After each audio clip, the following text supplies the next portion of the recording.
Hello दोस्तों, आज की हमारी मूवी का नाम है रियल सर्वाइवल। ये मूवी सच्ची घटना पर आधारित है। इस सर्वाइवल मूवी में करीबन 12 बच्चे अपने कोच के साथ एक गुफा में फंस जाते हैं। पूरे देश की रेस्क्यू टीम उन बच्चों को ढूंढने के लिए गुफा के अंदर आती है।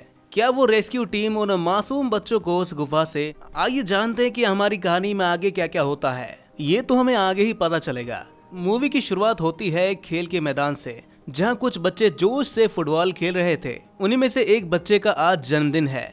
इस मौके को और यादगार बनाने के लिए कोच अपने बच्चों को एक अनोखा तोहफा देते हैं। वो कहते हैं, क्यों ना आज हम सब मिलकर पास ही के गुफा में जाकर थोड़ा सा एडवेंचर करें। उनकी बात सुनकर सभी बच्चे खुशी से जगमगा उठते हैं। लेकिन उनमें से एक बच्चा काफी उदास होता है, क्योंकि उसे किसी जरूरी काम की वजह से बाहर जाना था। जिसके बाद उनकी टीम एक थाम लुवांग नाम की गुफा में जाते हैं। सभी बच्चे अपने इस एडवेंचर से काफी खुश होते हैं। इसी एडवेंचर के चलते वो लोग गुफा के चैम्बर नंबर 3 में पहुंच जाते हैं, जो कि करीबन एंट्रेंस से 800 मीटर दूर है। तभी अचानक से मौसम खराब होने लगता है और देखते ही देखते बारिश भी शुरू हो जाती है। वहीं दूसरी तरफ बच्चों के माता पिता बर्थडे की तैयारियों में लगे रहते हैं। घर में हंसी ठिठोली का माहौल होता है, लेकिन जैसे जैसे समय बीतता है माता पिता की चिंता बढ़ती रहती है, क्योंकि बच्चे अभी तक घर वापस नहीं आए थे। तभी वहां पर वो बच्चा आता है जो उस गुफा में नहीं जा पाया था। वो बच्चा सभी बच्चों के माता पिता को बताता है कि हमारा ग्रुप एडवेंचर के लिए थाम लुवांग गुफा में गया है। ये सुनकर सभी लोग बहुत ज्यादा परेशान हो जाते हैं, क्योंकि मौसम विभाग वालों ने पहले ही चेतावनी दे दी थी कि जमकर बारिश होने वाली है। बच्चों को गए हुए 8 घंटे हो चुके हैं और बच्चों का कोई भी नामो निशान तक नहीं है, जिसके चलते माता पिता को मजबूरन इमरजेंसी सर्विसेज को कॉल करना पड़ता है। इमरजेंसी सर्विस तुरंत एक रेस्क्यू टीम को भेजती है। वो लोग पूरी तैयारी के साथ गुफा में घुसते हैं, लेकिन अंदर का नजारा देखकर उनके पैरों तले जमीन खिसक जाती है। पूरी गुफा में पानी भर गई थी। बड़ी मुश्किल से वो नंबर 3 तक पहुंचे थे, जहां उन्होंने आखिरी बार बच्चों को देखा था, लेकिन वहां पर बच्चों का अभी नामो निशान तक नहीं था। वहीं दूसरी तरफ गुफा के बाहर माता पिता अपने बच्चों के आने का इंतजार करते हैं। समय बीतता जाता है, घंटे बीतते जाते हैं, लेकिन बच्चों का कोई आता पता नहीं था, मानो जैसे वो गायब से हो गए हों। तभी गुफा से कुछ डाइवर्स बाहर निकलते हैं। उनके चेहरे पर डर साफ झलक रहा होता है। वो बताते हैं कि अंदर जाने का रास्ता पानी से पूरी तरह भर गया है, जिसे सुनकर माता पिता के पैरों तले जमीन खिसक जाती है। उन्हें लगता है कि शायद उनके बच्चे अब कभी भी वापस नहीं लौट पाएंगे। उनकी आंखों से आंसू बहने लगते हैं। सुबह होते ही गुफा के पानी को निकालने की कोशिश की जाती है, लेकिन बारिश का मिजाज बिगड़ता जाता है। ये खबर पूरे शहर में फैल जाती है कि बच्चे गुफा में फंस गए हैं। लोग हर तरफ मदद के लिए दौड़ते रहते हैं। इसी बीच थानेट नाम का एक आदमी, जो गुफाओं का जानकार था, वो वहां पर पहुंच जाता है। वहां एक बूढ़े आदमी से कहता है, मुझे लगता है कि पानी बाहर से नहीं बल्कि ऊपर से गुफा के अंदर जा रहा है।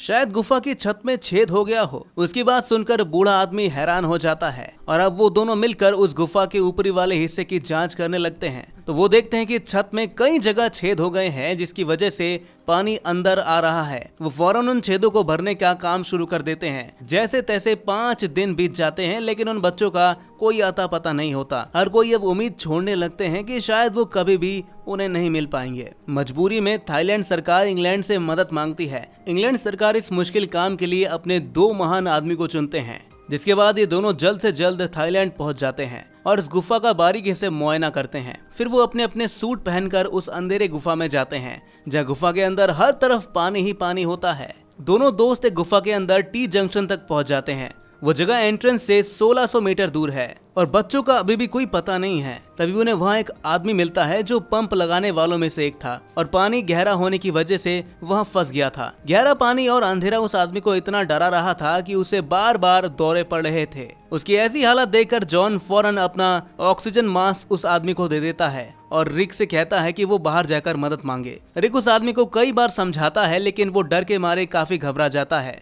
रिक बहुत ही मुश्किल से उस आदमी को शांत करके बाहर निकालने में कामयाब होता है। फिर वो जॉन के पास वापस आता है और उसे भी बाहर निकालता है। बाहर निकालने के बाद वो गवर्नर को सारी बात बताते हैं। वो कहते हैं कि हमने टी जंक्शन तक बच्चों को कहीं नहीं देखा।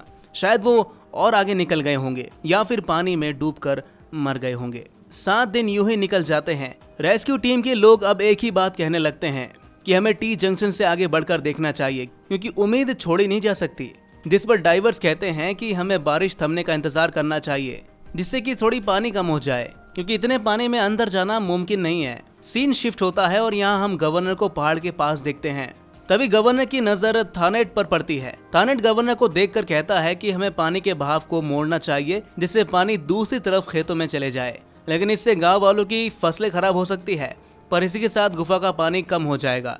गवर्नर इसकी बात सुनकर फौरन गांव वालों से बात करने जाता है और इस पर गांव वाले भी बच्चों के खातिर अपनी फसल बर्बाद करने के लिए तैयार हो जाते हैं। बारिश थमते ही रिक और जॉन फिर से गुफा के अंदर जाते हैं, लेकिन इस बार वो लोग पहले से कहीं ज्यादा आगे निकल जाते हैं। दिन बीतते जाते हैं और उम्मीद भी धीरे धीरे कम होती जा रही थी, लेकिन फिर भी हिम्मत नहीं हारते ये लोग। तभी अचानक से उन्हें एक अजीब सी रोशनी दिखाई देती है। वो दोनों सावधानी से उस रोशनी की तरफ बढ़ने लगते हैं। एक बहुत ही पतले सुरंग से होते हुए वो दोनों एक छोटे से कमरे में पहुंच जाते हैं और वहां का नजारा देखकर उनकी आंखें फटी की फटी रह जाती हैं।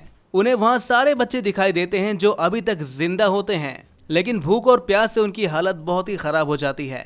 बच्चों को देखकर रिक और जॉन दंग रह जाते हैं और उन्हें बिल्कुल भी यकीन नहीं हो रहा था कि ये सारे बच्चे अब तक कैसे जिंदा हैं यहाँ पर। जिस पर कोच उन्हें बताता है कि ये सब मेरी गलती है, मैंने ही इन बच्चों को गुफा में आने को कहा था। लेकिन बच्चे अपने कोच के बिहाफ से कहते हैं कि अगर सर हमारे साथ ना होते तो हम तो कब के मर चुके होते। उन्होंने ही हमें हिम्मत दी और मेडिटेशन सिखाए, जिसकी वजह से हम अभी तक जिंदा हैं। रिक और जॉन जल्दी से उनकी वीडियो बनाकर उनसे कहते हैं कि अभी तो हम आ गए हैं, लेकिन जल्दी बाकी टीम भी यहाँ पर आ जाएगी और तुम सबको बाहर निकाल लिया जाएगा। जिसके बाद वो दोनों गुफा से बाहर निकलकर सभी बच्चों की वीडियो दिखाते हैं। वीडियो देखकर बच्चों के माता पिता की आंखों में खुशी के आंसू झलक पड़ते हैं, लेकिन रिक और जॉन के चेहरे पर अभी भी चिंता साफ झलक रही थी। वो गवर्नर से कहते हैं बच्चे तो अभी सुरक्षित हैं, लेकिन उन्हें बाहर निकालना बहुत ही मुश्किल है। जो आदमी पहले पंप लगाने गया था वो तो 100 मीटर अंदर ही फंस गया था और इतना डर गया था कि इसकी जान भी जा सकती थी। बच्चे तो करीबन 2.5 किलोमीटर अंदर हैं। इतनी गहराई से उन्हें निकालना लगभग नामुमकिन है। ये सुनकर सारे लोग परेशान हो जाते हैं। जिसके बाद डाइवर्स की टीम बच्चों के लिए खाना पीना लेकर अंदर जाते हैं, जिसमें डॉक्टर भी मौजूद होते हैं जो बच्चों की जांच करते हैं। लेकिन इसमें से एक ट्रेन डाइवर्स की हालत बिगड़ जाती है, जिसे देखकर बच्चों को बाहर निकालना नामुमकिन सा लग रहा था। गवर्नर हर बच्चों के माता पिता को भरोसा दिलाते हैं। वो उनसे कहते हैं कि हमने बच्चों को खाना पीना सब पहुंचा दिया है, उनकी पूरी देखभाल हो रही है वहाँ पर, जल्दी उन्हें बाहर निकाला जाएगा। लेकिन माँ बाप का दिल तो मानने को तैयार नहीं होता, क्योंकि बच्चों को फंसे हुए काफी दिन हो चुके थे और वो अभी तक निकल नहीं पाए थे। जिस पर बच्चों के माता पिता गवर्नर से कहते हैं कि आप कई दिनों से यही कहते आ रहे हैं, हमारे बच्चे घर कब आएंगे। गवर्नर उनकी बातों से काफी परेशान हो जाते हैं, लेकिन उनके पास भी सवाल का जवाब नहीं था। और ऐसे ही देखते देखते 14 दिन बीत जाते हैं। रिक और जॉन इंग्लैंड से कुछ अनुभवी डाइवर्स को बुलाते हैं जो सीधे बच्चों के पास जाते हैं। बच्चों को देखकर उनका दिल बैठ जाता है। इतने छोटे बच्चों को बिना किसी तैयारी के इस मुश्किल हालात में कैसे निकाला जाए, ये सोचकर वो घबरा जाते हैं। फिर माता पिता द्वारा लिखे गए पत्र उन तक पहुंचाए जाते हैं, जिसे पढ़ते समय कोच को लगता है कि शायद सभी माता पिता उसे दोष दे रहे होंगे। लेकिन जैसे जैसे वो पत्र पढ़ रहे थे उनकी आंखें नम होती जा रही थी, क्योंकि हर माता पिता उनका धन्यवाद कर रहे थे। वो कोच की हिम्मत और बच्चों की देखभाल करने के लिए उनका शुक्रिया अदा करते हैं। अगली सीन में रिक और जॉन डॉक्टर हेनरी को बुलाते हैं। डॉक्टर हेनरी बेहोशी के इंजेक्शन लगाने वाले डॉक्टर थे। रिक और जॉन का प्लान था कि हेनरी सभी बच्चों को बेहोश करके फिर उन्हें गुफा से बाहर निकाल लेंगे, लेकिन हेनरी उन्हें साफ मना कर देता है। वो कहता है कि अगर रास्ते में बच्चों को होश आ गया तो मुसीबत हो जाएगी। साथ ही हेनरी ये भी कहता है कि इससे बच्चों की जान को खतरा हो सकता है, वो मर भी सकते हैं। जैसे ही डाइवर्स बच्चों की तरफ बढ़ते हैं, उनमें से एक डाइवर का बैग रस्सी में फंस जाता है, जिससे वो पीछे छूट जाता है और बाकी बच्चों की टीम आगे निकल जाती है। अकेलेपन का डर उस आदमी को घेर लेता है, जैसे कि किस्मत ने उसका साथ छोड़ दिया हो। उसका ऑक्सीजन सिलेंडर का पाइप पत्थर में फंसकर खुल जाता है, जिससे सारी ऑक्सीजन बाहर निकल जाती है। ऑक्सीजन ना मिलने की वजह से वो धीरे धीरे दम तोड़ देता है और ये देखकर रेस्क्यू टीम का मन उदास हो जाता है। अब जाके उन्हें समझ आता है कि रिक और जॉन बिल्कुल सही कह रहे थे। ऐसे मुश्किल वक्त में तो बड़े बड़े ट्रेन डाइवर्स भी घबरा जाते हैं, फिर बच्चों से तो क्या ही उम्मीद की जा सकती है। जिसके बाद रिक और जॉन गवर्नर को समझाते हैं कि बच्चों को बचाने का सिर्फ अब एक ही रास्ता है, एनेस्थीसिया के बिना उनको बाहर निकालना नामुमकिन है। लेकिन इस तरीके से भी कोई गारंटी नहीं है कि सारे बच्चे बच पाएंगे। गवर्नर जानता है कि ये भी खतरे से खाली नहीं है, लेकिन मजबूरन उन्हें इस काम के लिए हामी भरनी पड़ती है। हेनरी अब अपने साथियों को ये सिखाता है कि गुफा के अंदर जाने वाले हर डाइवर्स को इंजेक्शन कैसे लगाना है। हर कोई जानता था कि ये इंजेक्शन कितना जरूरी है, खासकर ऐसी मुश्किल परिस्थितियों में। सभी ध्यान से हेनरी की बात सुनते हैं और फिर एक एक करके डाइवर्स की टीम गुफा के अंदर जाती है और सभी की नजरें गुफा के मुंह पर टिक जाती है।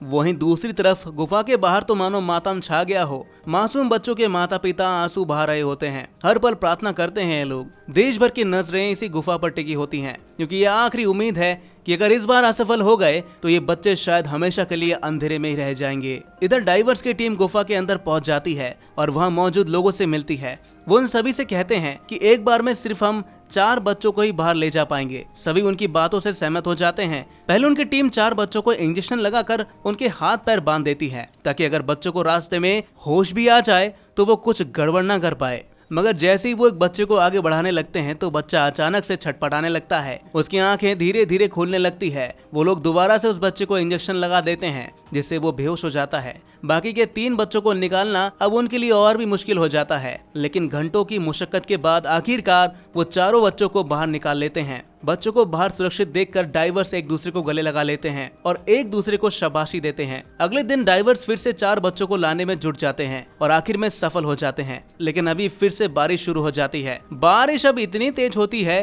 कि आसपास का पूरा इलाका पानी से भर जाता है। अब तो डाइवर्स और बच्चों दोनों की जान खतरे में है। पानी लगातार बढ़ता जा रहा था, लेकिन डाइवर्स हिम्मत नहीं हारता और वो ये बात जानते थे कि अगर देर हो गई तो सब कुछ खत्म हो जाएगा। इसलिए वो बिना किसी देरी के बचे हुए 4 बच्चों को बचाने के लिए निकल पड़ते हैं। अब चारों बच्चों को बाहर निकालने का काम शुरू कर दिया जाता है। उनमें से क्रिस नाम का डाइवर एक बच्चे को बाहर निकाल रहा होता है, लेकिन तभी अचानक से उसका हाथ रस्सी से फिसल जाता है और वो जैसे तैसे एक टेबल को पकड़कर खुद को संभाल लेता है। लेकिन उस वक्त वो एक बच्चे के साथ किसी जगह पर फंस जाता है। अंधेरे में पानी के अंदर वो दोनों बिल्कुल अकेले पड़ जाते हैं। बाकी के डाइवर्स की नजरें तो दूसरे बच्चों पर होती है, लेकिन रिक क्रिस को किसी तरह देख लेता है और उससे कहता है कि क्रिस तुम वहीं रुकना, हेनरी तुम्हें बचाने आ रहा है, बस तुम दोनों संभल कर रहना।